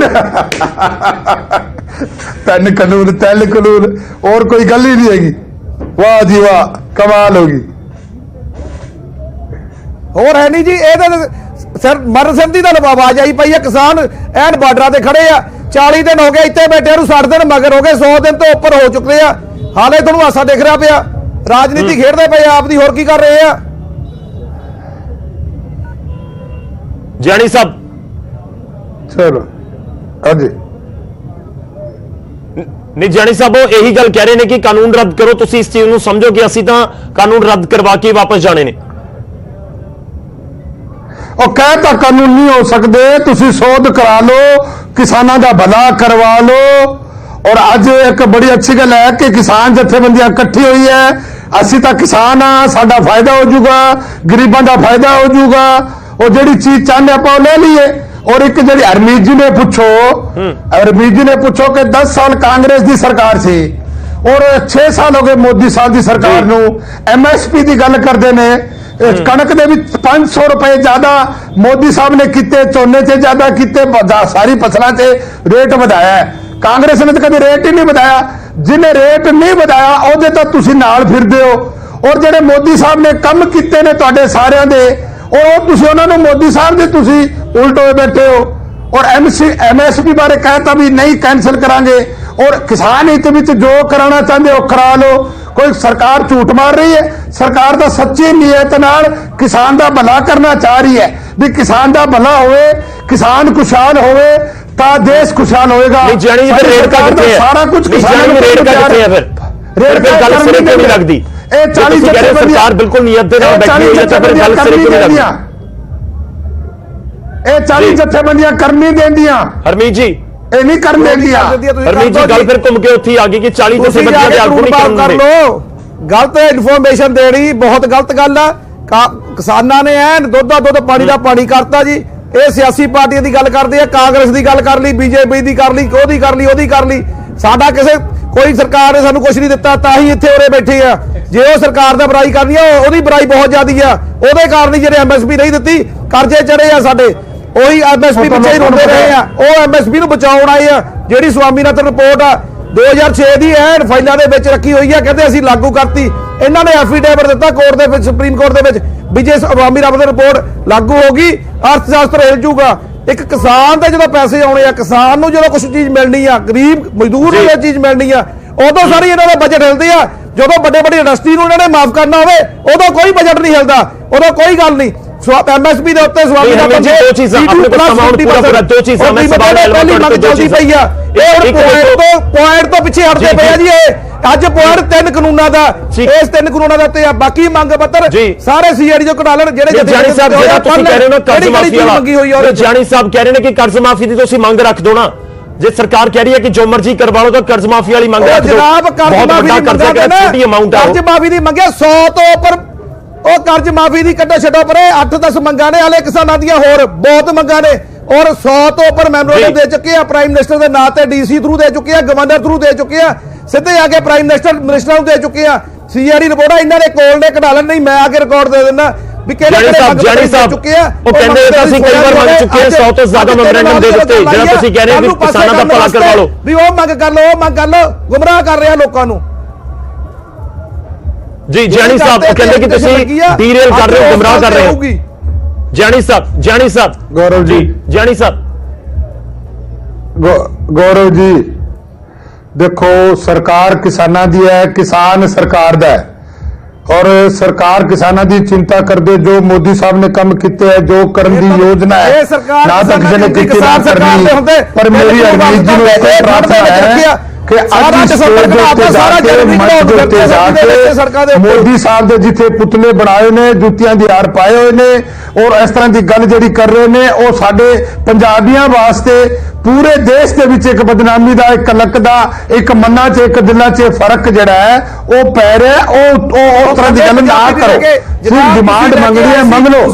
ਕੱਲ ਤੁਸੀਂ ਇਹ ਗੱਲ ਕਰਾ ਰਹੇ ਹੋ, ਕੱਲ ਨੂੰ ਕੋਈ ਵੀ ਸਿੱਖ ਬੰਧੂ ਸਾਡਾ ਭਰਾ ਜਾਊਗੀ, ਲੋਕਾਂ ਦੇ ਮਨਾਂ ਦੇ ਇੱਜ਼ਤ ਜਿਹੜੀ ਹੈ ਉਹ ਚਲੀ ਜਾਂਦੀ ਹੈ। ਸਾਡੇ ਇੱਕ ਦੂਸਰੇ ਦੇ ਪ੍ਰਤੀ ਇੱਜ਼ਤ ਰਹਿਣੀ ਚਾਹੀਦੀ ਹੈ, ਇੱਕ ਦੂਸਰੇ ਪ੍ਰਤੀ ਮਾਨ ਸਨਮਾਨ ਰਹਿਣਾ ਚਾਹੀਦਾ ਹੈ। ਮੰਗਾਂ ਪੂਰੀਆਂ ਹੋਣੀਆਂ, ਵੋਟਾਂ ਦੇਣੀਆਂ ਨਾ ਦੇਣੀਆਂ, ਸਰਕਾਰ ਨੇ ਜਿੱਤਣਾ ਨਾ ਜਿੱਤਣਾ ਇਹ ਅਲੱਗ ਗੱਲ ਹੈ, ਪਰ ਸਾਡੇ ਦਿਲਾਂ 'ਚ ਫਰਕ ਨਹੀਂ ਪੈਣਾ ਚਾਹੀਦਾ ਹੈ। ਸਾਡਾ ਪਿਆਰ ਬਣਾ ਰਹਿਣਾ ਚਾਹੀਦਾ ਹੈ। ਸਾਡਾ ਪਿਆਰ ਹੀ ਸਾਡਾ ਇੱਕ ਗੁਲਦਸਤਾ ਜਿਹੜਾ ਹੈ ਸਾਰੀ ਜਾਤੀਆਂ ਦਾ ਮਿਲ ਕੇ ਹੋਣਾ ਚਾਹੀਦਾ ਹੈ। ਤਾਂ ਇਸ ਤਰ੍ਹਾਂ ਦੀ ਗੱਲ ਇਹਨਾਂ ਨੂੰ ਕਹੋ ਨਾ ਕਰਨ। ਰਾਜੇ ਸਾਹਿਬ ਤੁਹਾਨੂੰ ਲੱਗਦਾ ਕਿ ਭਾਈਚਾਰਕ ਸਾਂਝ ਜੀ ਹਰਮੀਤ ਜੀ ਆਹੀ ਗੱਲ ਰਾਜੇ ਸਾਹਿਬ ਨੇ ਕਹੀ ਸੀ ਵੀ ਆਪਣੇ ਬੰਦਿਆਂ ਨੂੰ ਬੰਦ ਕਰੋ, ਪ੍ਰਵੋਕ ਕਰ ਰਹੇ ਨੇ, ਆਪਣੀ ਲੈਂਗੁਏਜ ਕੰਟਰੋਲ ਰੱਖਣ, ਇੱਕ ਦੂਜੇ ਪ੍ਰਤੀ ਸਮਾਨ ਪ੍ਰਤੀ ਆਵਾਜ਼ ਕੱਢਣ। ਆਹੀ ਗੱਲਾਂ ਕਹੀਆਂ ਸੀ ਜਿਹੜੇ ਜਾਨੀ ਸਾਹਿਬ ਹੁਣ ਕਹਿ ਰਹੇ ਨੇ। ਆਪ ਦੇ ਤੇ ਜਦੋਂ ਆਈ ਆ ਉਦੋਂ ਇਹਨਾਂ ਨੂੰ ਪਤਾ ਲੱਗਿਆ ਜੇ ਦੂਜੇ ਤੇ ਚਿੱਕੜ ਛੱਡਦੇ ਆ, ਉਹ ਗੱਲ ਵਰਗਾ। ਮੈਂ ਵੀ ਮੰਨਦਾ ਵੀ ਜਿਹੜੀ ਗੱਲ ਕਰ ਰਹੇ ਨੇ ਬਿਲਕੁਲ ਆਪਣੀ ਲੈਂਗੁਏਜ ਕੰਟਰੋਲ 'ਚ ਰੱਖਣੀ ਚਾਹੀਦੀ ਹੈ। ਸਿਆਸੀ ਤੌਰ ਤੇ ਜਾਂ ਯੂਨੀਅਨ ਤੌਰ ਤੇ ਅਸੀਂ ਲੜ ਰਹੇ ਹਾਂ, ਅਸੀਂ ਮੰਗਾਂ ਤੌਰ ਤੇ ਲੜ ਰਹੇ ਹਾਂ, ਨਾ ਸਾਡੀ ਕੋਈ ਨਿੱਜੀ ਲੜਾਈ ਆ, ਪਰ ਉਹਦੇ ਵਿੱਚ ਨਿੱਜੀ ਲੈ ਕੇ ਜਾਣੀ ਉਹ ਗਲਤ ਗੱਲ ਆ, ਤੇ ਪ੍ਰਵੋਕ ਕਰਨਾ ਕਿਸੇ ਨੂੰ ਬਿਲਕੁਲ ਗਲਤ ਗੱਲ ਆ, ਉਭਾਰਾ ਕਰਨਾ ਗਲਤ ਗੱਲ ਆ। ਜਿਹੜੇ ਘਰਾਂ ਦੇ ਬਾਹਰ ਬੀਜੇਪੀ ਆਗੂਆਂ ਦੇ ਪੰਜਾਬ ਦੇ ਵਿੱਚ ਬੀਜੇਪੀ ਆਗੂਆਂ ਦੇ ਘਰਾਂ ਦੇ ਬਾਹਰ ਧਰਨੇ ਲੱਗੇ ਨੇ, ਉਹਨਾਂ ਨੂੰ ਲੈ ਕੇ ਵੀ ਸਵਾਲ ਚੁੱਕਦੇ ਨੇ। ਉਹਨਾਂ ਤੇ ਵੀ ਸਵਾਲ ਚੁੱਕ ਰਹੇ ਨੇ ਕਿ ਉੱਥੇ ਵੀ ਸ਼ਬਦਾਵਲੀ ਬਹੁਤ ਵਰਤੀ ਜਾ ਰਹੀ ਹੈ। ਉਹ ਸਾਡੇ 32 ਜਥੇਬੰਦੀਆਂ ਨੇ ਪਾਸ ਕੀਤਾ ਹੋਇਆ ਵੀ ਜਿੱਥੇ ਵੀ ਬੀਜੇਪੀ ਵਾਲੇ ਜਾਣਗੇ ਉਹਨਾਂ ਦੇ ਕਾਲਾ ਝੰਡਾ ਲੈ ਕੇ ਵਿਰੋਧ ਕਰਾਂਗੇ। ਇਸ ਤੋਂ ਬਾਅਦ ਕੁਝ ਨਹੀਂ, ਕਾਲੇ ਝੰਡੇ ਦਿਖਾਵਾਂਗੇ, ਕਿਉਂਕਿ ਸਾਡਾ ਰੋਸ ਆ, ਜਾਨੀ ਸਰਕਾਰ ਆ। ਜਾਨੀ ਸਾਹਿਬ ਵਿਰੋਧ ਤਾਂ ਹੋਏਗਾ, ਉਹ ਕਹਿ ਰਹੇ ਨੇ ਕਿ ਪਾਸ ਕੀਤਾ ਤਾਂ ਜਥੇਬੰਦੀਆਂ ਨੇ, ਤੁਹਾਡਾ ਵਿਰੋਧ ਹੋਏਗਾ ਬੀਜੇਪੀ ਲੀਡਰਾਂ ਦਾ ਪੰਜਾਬ 'ਚ। ਵਿਰੋਧ ਕਰ ਲੈਣ, ਕਾਲੇ ਝੰਡੇ ਦਿਖਾ ਦੇਣ, ਕਾਲੇ ਝੰਡਿਆਂ ਦਾ ਕੋਈ ਡਰ ਨਹੀਂ। ਜਦੋਂ ਅਸੀਂ ਮਤਲਬ ਕਹਿਣਾ ਨਹੀਂ ਚਾਹੁੰਦਾ ਮੈਂ, ਕਾਲੇ ਝੰਡੇ ਕੋਈ ਗੱਲ ਨਹੀਂ, ਕਾਲੇ ਕੱਪੜੇ ਪਾਏ ਫਿਰਦੇ ਆ, ਉਹ ਕੋਈ ਡਰ ਨਹੀਂ। ਉਹ ਆਪਦਾ ਇਹ ਧਰਨਾ ਦੇਣ, ਜਲੂਸ ਦੇਣ, ਮੁਰਦਾਬਾਦ ਕਰਨ, ਗਲਤ ਸ਼ਬਦਾਵਲੀ ਨਾ ਵਰਤਣ। ਇੱਕ ਗੌਰਵ ਜੀ ਇੱਕ ਗੱਲ ਮੈਂ ਤੁਹਾਨੂੰ ਕਹਿਣਾ ਚਾਹੁੰਦਾ, ਹਰਮੀਤ ਬੈਠਾ ਹੈ, ਤੁਸੀਂ ਇਹ ਗੱਲ ਕਰੋ, ਸਾਡੇ ਵੱਲੋਂ ਜਿਹੜੀਆਂ ਗੱਲਾਂ ਕੀਤੀਆਂ ਹੋਈਆਂ ਉਹ ਤਾਂ ਔਨ ਰਿਕਾਰਡ ਹੀ ਹੈ ਨਾ ਜੀ। ਮਤਲਬ ਮੇਰੀ ਅਗਰ ਕੋਈ ਗੱਲ ਕਹੀ ਹੋਏਗੀ ਉਹ ਰਿਕਾਰਡ ਦੇ ਵਿੱਚ ਹੈ ਨਾ, ਕਿਤੇ ਉਹ ਲਿਆਓ, ਸਾਰੇ ਰਿਕਾਰਡ ਕੱਢ ਲਓ, ਸਾਰੇ ਰਿਕਾਰਡ ਕੱਢ ਲਓ। ਸਾਡੇ ਮਤਲਬ ਗਰੇਵਾਲ ਸਾਹਿਬ ਦਾ ਕੱਢ ਲਓ, ਮੇਰੇ ਸਾਡੇ ਜਿੰਨੇ ਵੀ ਪਾਰਟੀ ਦੇ ਲੀਡਰਾਂ ਦੀ ਹੈ ਉਹ ਤੁਸੀਂ ਰਿਕਾਰਡ ਕੱਢ ਲਓ ਸਾਰਾ। ਔਰ ਇਹਨਾਂ ਦੇ ਜਿਹੜੇ ਬੰਦੇ ਨੇ ਜਿਸ ਤਰ੍ਹਾਂ ਦੇ ਉੱਥੇ ਗੱਲ ਕਰਦੇ ਨੇ ਕਿ ਇੰਦਰਾ ਠੋਕਤੀ, ਉਹਨੂੰ ਠੋਕਾਂਗੇ, ਇਹ ਕੋਈ ਠੋਕਾ ਪੁੱਕੀ ਦੀ ਗੱਲ ਠੀਕ ਕਰਦੇ ਨੇ ਕਿ ਉਹ ਲਾਲ ਝੰਡੇ ਦੇ ਲੈ ਕੇ ਕਾਮਰੇਡ ਇਹਨਾਂ ਦੇ ਵਿੱਚ ਬੜੇ ਫਿਰਦੇ ਨੇ। ਕਾਮਰੇਡ ਜਿਹੜੇ ਨੇ, ਕਾਮਰੇਡਾਂ ਦਾ ਇਤਿਹਾਸ ਪਤਾ ਕੀ ਹੈ? ਕਾਮਰੇਡਾਂ ਦੇ ਜਿੱਥੇ ਝੰਡਾ ਲੱਗ ਗਿਆ ਜਿਸ ਕਾਰਖਾਨੇ 'ਚ, ਫੈਕਟਰੀ 'ਚ, ਜਦੋਂ ਤੱਕ ਕਾਰਖਾਨਾ ਫੈਕਟਰੀ ਬੰਦ ਨਹੀਂ ਹੋਗੀ ਉਦੋਂ ਤੱਕ ਇਹਨਾਂ ਨੇ ਕਾਮਰੇਡਾਂ ਨੇ ਖੇੜਾ ਨਹੀਂ ਛੱਡਿਆ। ਹੁਣ ਇਹ ਕਾਮਰੇਡ ਇਹਨਾਂ ਦੇ ਨਾਲ ਮਿਲੇ ਨੇ। ਇਹ ਇਹ ਜਿਹੜੇ ਨਾ ਕਿਸਾਨਾਂ ਦਾ ਕਾਣ, ਕਿਸਾਨਾਂ ਦਾ ਮੈਂ ਤੁਹਾਨੂੰ ਦੱਸ ਦਿਆਂ, ਡਿਵਾਈਡ ਐਂਡ ਰੂਲ ਨਹੀਂ ਜੀ, ਡਿਵਾਈਡ ਐਂਡ ਰੂਲ ਨਹੀਂ, ਅੰਗਰੇਜ਼ਾਂ ਵਾਲਾ ਕੰਮ ਨਹੀਂ ਕਰਨਾ, ਅੰਗਰੇਜ਼ਾਂ ਵਾਲਾ ਕੰਮ ਨਹੀਂ ਕਰਨਾ। 32 ਜਥੇਬੰਦੀਆਂ ਇਕੱਠੀਆਂ ਨੇ, ਕੋਈ ਵਰਡ ਕਿਸੇ ਵਾਸਤੇ ਨਹੀਂ ਬੋਲਣਾ ਹੈਗਾ। ਇਹ divide and rule the policy ਹੈ, ਸਾਰੇ ਵਰਤ ਰਹੇ ਆ ਜਿਹੜੀ, ਬਿਲਕੁਲ ਨਹੀਂ। ਅੱਜ ਇਕੱਠੇ ਨੇ, ਅੱਜ ਸੰਯੁਕਤ ਮੋਰਚੇ ਦੀ ਗੱਲ ਕਰੋ, ਵਾਈਂਡ ਅਪ ਕਰਨਾ ਹਰਮੀਤ ਜੀ, ਲਾਅ ਦੀ ਗੱਲ ਕਰੋ, ਇਸ ਤੋਂ ਉੱਪਰ ਗੱਲ ਕਰਨ ਦੀ ਕੋਈ ਲੋੜ ਨਹੀਂ ਹੈਗੀ। ਨਹੀਂ ਹਰਮੀਤ ਜੀ, ਹੁਣ ਕਾਨੂੰਨ ਵਾਪਸੀ ਨਹੀਂ ਹੋਣੀ ਸਰਕਾਰ ਕਹਿ ਰਹੀ ਹੈ, ਤੁਹਾਡੇ ਕੋਲ ਕੋਈ ਹੋਰ ਪਲਾਨ ਹੈ? ਵਾਪਸ ਹੋਣਗੇ, ਫਿਕਰ ਨਾ ਕਰੋ ਜੀ, ਤੁਹਾਡੇ ਸਾਹਮਣੇ ਵਾਪਸ ਹੋਣਗੇ। ਇਹ ਤਾਂ ਰੱਸਾ ਖੱਚੀ ਹੁੰਦੀ ਪਈ ਆ, ਇੱਕ ਅੱਧੀ ਵਾਰ ਅਸੀਂ ਇਹਨਾਂ ਵੱਲ, ਅੱਧੀ ਵਾਰ ਸਾਡੇ ਵੱਲ, ਅਸੀਂ ਜਿੱਤ ਕੇ ਜਾਵਾਂਗੇ, ਇਹ ਮੋਰਚਾ ਜਿੱਤ ਕੇ ਜਾਵਾਂਗੇ, ਗਰੰਟੀ ਨਾ ਕਹਿੰਦੇ, ਔਨ ਰਿਕਾਰਡ ਕਹਿੰਦੇ ਆ ਜੀ। ਮਤਲਬ ਤੁਸੀਂ ਇਹ ਆਪਣੇ ਸਟੈਂਡ ਦੇ ਉੱਤੇ ਕਾਇਮ ਹੋ ਕਿ ਕਾਨੂੰਨ ਵਾਪਸ ਹੀ ਕਰਵਾਉਣੇ ਨੇ ਅਸੀਂ? 450 ਜਥੇਬੰਦੀਆਂ ਸੰਯੁਕਤ ਮੋਰਚੇ ਦੀਆਂ ਕੋਈ ਅਮੈਂਡਮੈਂਟ ਨੂੰ ਤਿਆਰ ਨਹੀਂ। ਸਾਰੀਆਂ ਨੇ ਸਾਫ਼ ਕਹਿਤਾ ਸੀ 4 ਤਰੀਕ ਦੀ ਮੀਟਿੰਗ ਨੂੰ ਵੀ ਇਸ ਤੋਂ ਥੱਲੇ ਕੋਈ ਫੈਸਲਾ ਨਹੀਂ ਜੀ। 3 ਕਾਨੂੰਨ ਰਿਪੀਲ, ਹੋਰ ਤੋਂ ਇਦੋਂ ਥੱਲੇ ਕੋਈ ਫੈਸਲਾ ਨਹੀਂ। ਜਾਨੀ ਸਾਹਿਬ ਉਹ ਕਹਿ ਰਹੇ ਨੇ ਕਿ ਇੱਕੋ ਸਾਡੀ ਮੰਗ ਹੈ ਕਿ ਕਾਨੂੰਨ ਰੱਦ ਨਹੀਂ ਹੋਣਗੇ ਤਾਂ ਅਸੀਂ ਨਹੀਂ ਮੁੜਨਾ, ਅਸੀਂ ਇੱਥੇ ਬੈਠੇ ਹਾਂ, ਦਿੱਲੀ 'ਚ ਬੈਠੇ ਰਹਾਂਗੇ। ਚਲੋ ਮੈਂ ਤਾਂ ਇੱਕੋ ਹੀ ਪ੍ਰਾਰਥਨਾ ਕਰਦਾ ਬਾਬਾ ਨਾਨਕ ਨੂੰ, ਹੇ ਬਾਬਾ ਨਾਨਕ ਇਹਨਾਂ ਸਾਰਿਆਂ ਨੂੰ ਸਦਬੁੱਧੀ ਦੇ, ਸਦਬੁੱਧੀ ਦੇ ਸਾਰਿਆਂ ਨੂੰ। ਜਾਨੀ ਸਾਹਿਬ ਸਾਡੇ ਨਾਲ ਜੁੜਨ ਲਈ ਧੰਨਵਾਦ ਤੁਹਾਡਾ। ਬੀਜੇਪੀ ਦੇ ਸਾਰੇ ਕਰਤਿਆਰਾਂ ਨੂੰ ਵੀ ਦਵੇ ਜੀ ਜੀ। ਚਲੋ ਹਰਮੀਤ ਜੀ ਤੁਹਾਡਾ ਵੀ ਬਹੁਤ ਬਹੁਤ ਧੰਨਵਾਦ ਸਾਡੇ ਨਾਲ ਜੁੜਨ ਦੇ ਲਈ। ਅਸੀਂ ਕੋਸ਼ਿਸ਼ ਕੀਤੀ ਹੈ ਕਿ ਦੋਵੇਂ ਧਿਰਾਂ ਇੱਕੋ ਸਟੇਜ ਦੇ ਉੱਤੇ ਬੈਠਣ, ਗੱਲਬਾਤ ਹੋਵੇ, ਪਰ ਇੱਥੇ ਡੈਡਲੌਕ ਟੁੱਟਦਾ ਹੋਇਆ ਨਜ਼ਰ ਨਹੀਂ ਆ ਰਿਹਾ, ਕਿਉਂਕਿ ਕਾਦੀਆਂ ਸਾਹਿਬ ਇਹ ਕਲੀਅਰ ਕਰਕੇ ਗਏ ਨੇ ਕਿ ਜਥੇਬੰਦੀਆਂ ਚਾਹੁੰਦੀਆਂ ਨੇ ਕਿ ਕਾਨੂੰਨ ਵਾਪਸ ਹੋਣ, ਅਸੀਂ ਇਸ ਤੋਂ ਘੱਟ ਕੁਝ ਨਹੀਂ ਚਾਹੁੰਦੇ, ਤੇ ਦੂਜੇ ਪਾਸੇ ਸੁਰਜੀਤ ਜਿਆਣੀ ਜੀ ਵੀ ਸਾਫ਼ ਕਰ ਗਏ ਕਿ ਕਾਨੂੰਨ ਤਾਂ ਰੱਦ ਨਹੀਂ ਹੋਣਗੇ। ਇਹ ਡੈਡਲੌਕ ਜਿਹੜਾ ਬਣਿਆ ਹੋਇਆ ਇਸ ਪੂਰੀ ਗੱਲਬਾਤ ਦੇ ਵਿੱਚ, ਇਹ ਕਿਵੇਂ ਟੁੱਟੇਗਾ, ਇੱਕ ਵੱਡਾ ਸਵਾਲ ਜ਼ਰੂਰ ਹੈ। ਫਿਲਹਾਲ ਇਸ ਪੂਰੀ ਗੱਲਬਾਤ ਦੇ ਵਿੱਚ ਇਹ ਨਹੀਂ, ਮੈਨੂੰ ਇਜਾਜ਼ਤ ਦਿਓ, ਤੁਸੀਂ ਬਣੇ ਰਹੋ ਨਿਊਜ਼ 18 ਪੰਜਾਬ ਦੇ ਨਾਲ।